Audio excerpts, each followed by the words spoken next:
Show में आपका स्वागत है। मैं हूं आपका मित्र साथी हमदर्द मुकेश कुमार।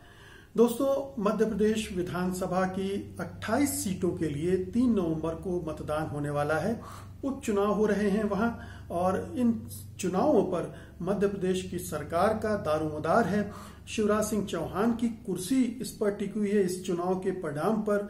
इस चुनाव के परिणाम से ज्योतिरादित्य सिंधिया का भाग्य भी जुड़ा हुआ है, राजनीतिक भविष्य भी जुड़ा हुआ है, क्योंकि अगर उन्होंने अपने साथ तोड़कर कांग्रेस से लाए हुए विधायकों को या नेताओं को जिता नहीं पाते हैं तो ये उनके लिए बहुत बड़ी किरकिरी साबित होगी और बीजेपी के अंदर भी उनकी हैसियत बहुत गिर सकती है। लेकिन मजेदार बात ये नहीं है, मजेदार बात ये है कि इस उपचुनाव में जो सबसे बड़ा मुद्दा बनकर उभरा है वो है गद्दारी, यानी किसी पार्टी के साथ गद्दारी की गई है उसको कांग्रेस पार्टी ने एक बड़े मुद्दे के रूप में स्थापित कर दिया है, मुद्दा बना दिया है। कमलनाथ और उनकी कांग्रेस पार्टी की जो कैंपेन है, इलेक्शन कैंपेन, उसका मुख्य बिंदु यही है कि ये जो कांग्रेस से तोड़कर 22 लोग गए थे और जो चुनाव में खड़े हुए हैं और ज्योतिरादित्य सिंधिया जिनको लीड कर रहे हैं, जो तोड़कर ले गए थे, उनको वो गद्दार साबित कर रहे हैं और जनता से मांग कर रहे हैं कि इन गद्दारों को सजा मिलनी चाहिए, उन्हें सजा देना चाहिए।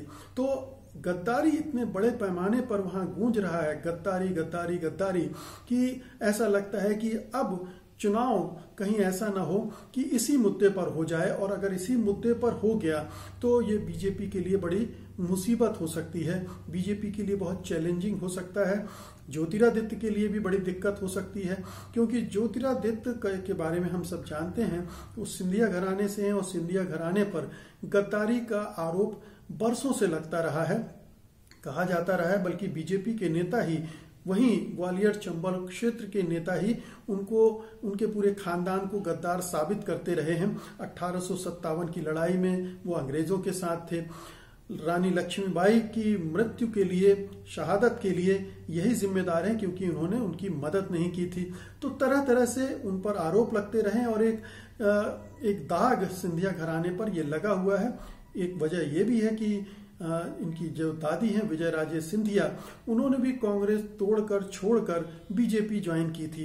तो वो जो गद्दारी का, विश्वासघात का एक सिलसिला 1857 से चला आ रहा है, वो ज्योतिरादित्य सिंधिया ने जिस तरह से कांग्रेस को तोड़ा और सरकार गिराई, उसके बाद वो और पुख्ता होकर उनके साथ चिपक गया है।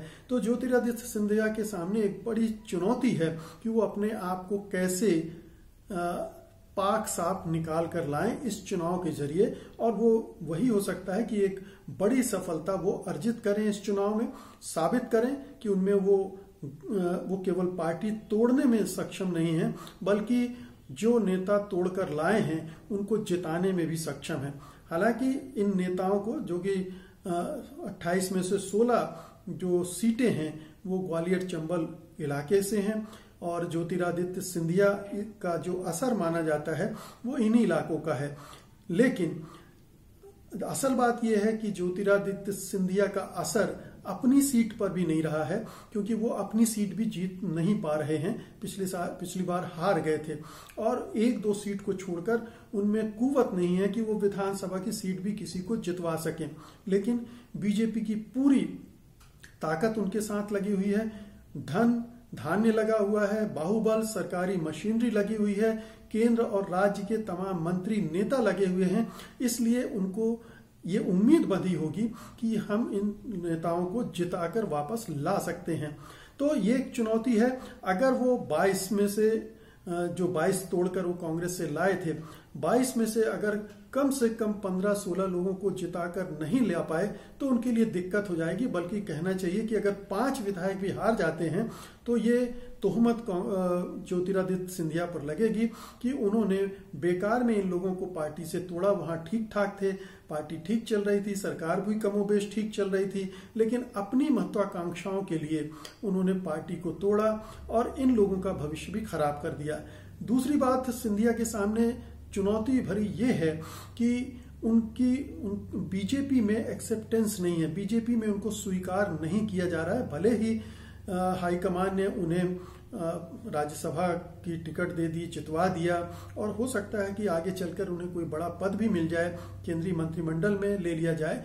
लेकिन ये बहुत साफ लग रहा है कि स्थानीय स्तर पर बीजेपी ने उन्हें स्वीकार नहीं किया, न नेताओं ने न कार्यकर्ताओं ने, और लगातार वो दूरी बरत रहे हैं। जो उस इलाके के जो कद्दावर नेता है, नरेंद्र सिंह तोमर है या जयभान सिंह पमैया है, वो उन्होंने एक्सेप्ट नहीं किया। यहाँ तक कि प्रभात झा जो वहाँ के बीजेपी के अध्यक्ष भी रह चुके हैं, वो भी बहुत ही कंजूसी के साथ ज्योतिरादित्य सिंधिया की कभी तारीफ करते हैं, अन्यथा तारीफ करने से, उनके बारे में बातचीत करने से भी कतराते हैं। और यही हाल नीचे तक, बिल्कुल कार्यकर्ता स्तर तक हो गया है कि सिंधिया को एक्सेप्ट नहीं किया जा रहा है। ये स्वाभाविक भी है, क्योंकि जिन सीटों पर अभी तक बीजेपी के लोग चुनाव लड़ रहे थे, जीत रहे थे, उन सीटों पर अगर बाहर से आयातित लोग काबिज हो जाएंगे तो उनका तो राजनीतिक भविष्य के दरवाजे बंद ही हो जाएंगे। तो जाहिर है कि वो ये नहीं चाह रहे हैं कि ये तमाम कांग्रेसी नेता जीतकर विधानसभा में पहुंच जाएं और उनके लिए हमेशा हमेशा के लिए दरवाजे बंद हो जाएं। तो एक कोशिश उन्हें हराने की भी हो रही है। इसीलिए ज्योतिरादित्य सिंधिया के बारे में कहा जा रहा है कि वो बहुत अकेले पड़ गए हैं, उनके साथ कोई भी नहीं।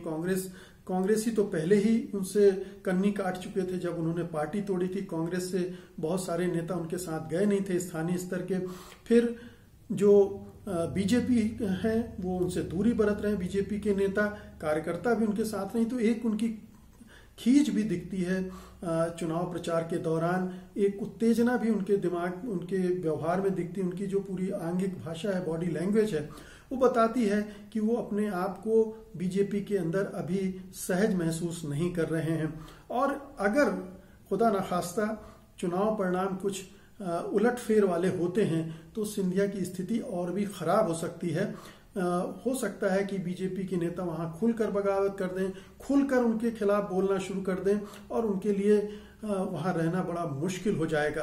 तो ये एक लगातार सिंधिया को लेकर एक टारगेट वहां बनाया जा रहा है, और ये सिंधिया के भविष्य के लिए ये चुनाव इसीलिए बहुत ही महत्वपूर्ण हो गए हैं। शिवराज सिंह चौहान के लिए तो ये चुनाव बहुत महत्वपूर्ण है, क्योंकि अगर वो सही संख्या में सीटें नहीं जितवा सकते हैं, सरकार को उनका बहुत खतरा नहीं दिख रहा है, क्योंकि बहुत कम सीटें जीतकर भी वो अपनी सरकार को बचा सकते हैं।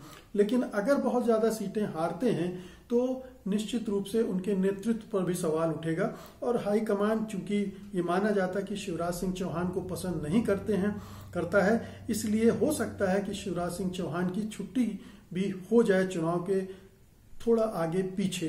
तो ये स्थितियां शिवराज सिंह चौहान के लिए भी बहुत बुरी हैं। ज्योतिरादित्य सिंधिया तो चुनौतियां फेस कर ही रहे हैं। कमलनाथ जो एक तीसरे नेता हैं जो इस समय चुनाव प्रचार की बागडोर संभाले हुए हैं, दिग्विजय सिंह तो पृष्ठभूमि में चले गए हैं, वो ज्यादा नजर नहीं आ रहे हैं, लेकिन कमलनाथ के कंधे पर सारा भार है।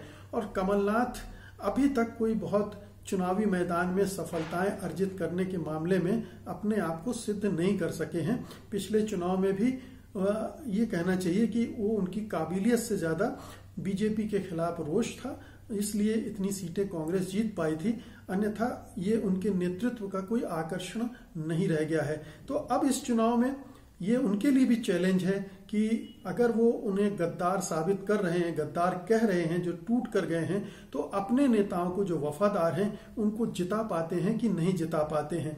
तो ये एक चुनौती कमलनाथ के भी सामने है। और ये कांग्रेस के लिए बहुत बड़ी चुनौती है, क्योंकि कांग्रेस के एक एक कर अभी हाल तक विधायक तोड़े जा रहे हैं बीजेपी की तरफ से, और वो टूट रहे हैं, इस्तीफा दे रहे हैं, बीजेपी में शामिल हो रहे हैं। तो उनकी संख्या को कम करके, हालांकि ये बीजेपी की निराशा, हताशा और भय भी जाहिर करता है कि इतने विधायकों को तोड़ने के बाद भी वो और विधायक तोड़ रहे हैं, क्योंकि उसे डर लग रहा है कि इस चुनाव में कहीं ऐसा ना हो कि बहुत सारी सीटें वो हार जाए तो सरकार पर कोई खतरा मंडराने लगे। इसलिए वो इस तरह की चालबाजियों से अभी तक बाज नहीं आ रही है और तोड़ने फोड़ने के चक्कर में लगी हुई है। लेकिन ये जरूर है कि ये कांग्रेस को भी कमजोर कर रही है। इसका दूसरा पहलू ये है, कांग्रेस लगातार कमजोर हो रही है। कांग्रेस लगातार जो बहुमत चाहिए उसकी संख्या से दूर चली जा रही है। और अगर इस चुनाव में 28 में से 20-22 सीटें अगर वो नहीं जीत पाती है तो सत्ता के लिए दावेदारी उसकी बहुत कमजोर पड़ जाएगी, जो कि बहुत कम संभावनाएं लग रही कि कांग्रेस इतनी सीटें जीत पाएगी। अगर उसने इसकी आधी भी सीटें जीत ली तो ये कांग्रेस के लिए बहुत बड़ी कामयाबी मानी जाएगी, लेकिन ये सीटें जीत पाएगी कि नहीं जीत पाएगी ये अभी कहना मुश्किल है। सबसे बड़ी बात यह है कि जो गद्दारी वाला इशू बना है वो इशू कितना काम करेगी, कितना काम करेगा, क्योंकि गद्दारी के इशू पर अभियान चलाना और जनता के अंदर ये बात पैठ बना जाए कि ये गद्दार हैं, ये बड़ा टेढ़ा काम है। कोई दूसरे मुद्दे होते हैं जिनमें इमोशन होता है वो ज्यादा काम कर जाते हैं, लेकिन ये गद्दारी, हालांकि इसमें भी एक भावनात्मक पक्ष तो है ही कि ये धोखेबाज नेता हैं जो पार्टी को तोड़ कर आए थे, सरकार को गिरा कर आए थे और अब फिर से चुनाव लड़ रहे हैं, चुनाव दोबारा करवा रहे हैं क्योंकि वहां राज्य सरकार में मंत्री बनना चाहते हैं, कोई मलाईदार ओहदे चाहते हैं। तो ये चीजें भी नीचे काम कर सकती हैं, ये इमोशनल इशू बन सकता है। अब ये देखने की बात है कि कमलनाथ और उनकी टीम ऐसा कर पाने में किस हद तक कामयाब हो पा रही है।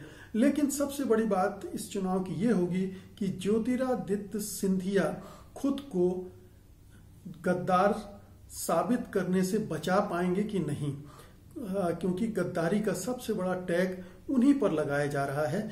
बाकी 22 जो विधायक टूट कर आए हैं वो तो हो सकता है कुछ जीतें कुछ हारें और धीरे धीरे अपनी राजनीति में किसी तरह से जोड़ तोड़ कर लेंगे, लेकिन जो सबसे बड़ी छवि ज्योतिरादित्य सिंधिया की है उस पर सबसे ज्यादा प्रहार हो सकता है। अगर इस चुनाव में उनके तोड़े हुए विधायक, कई विधायक हार जाते हैं तो ये उन पर एक तरह का वर्डिक्ट होगा, उनके बारे में एक तरह की रायशुमारी हो जाएगी कि ग्वालियर चंबल की जनता उनको किस रूप में देखती है, गद्दार के रूप में देखती है, अच्छे नेता के रूप में देखती है, पार्टी तोड़ू के रूप में देखती है, या किसी और रूप में उनको देखना पसंद करती है। तो ये जो लिटमस टेस्ट है, ये जो सबसे बड़ी अग्नि परीक्षा है वो ज्योतिरादित्य सिंधिया के लिए है और ज्योतिरादित्य सिंधिया की इसीलिए रातों की नींद हराम हो गई होगी, उन्हें रातों में नींद नहीं आ रही होगी, दिन का चैन हराम हो चुका होगा और जब तक परिणाम नहीं आ जाते हैं तब तक उनकी ये स्थिति बनी रहेगी। तो मित्रों, ये थी आज की मेरी रिपोर्ट। उम्मीद है कि आप इसे पसंद करेंगे, लाइक करेंगे, शेयर करेंगे और जिन्होंने अभी तक satyhindi.com को सब्सक्राइब नहीं किया है वो इसे सब्सक्राइब भी करेंगे। अब मुझे अनुमति दीजिए। नमस्कार।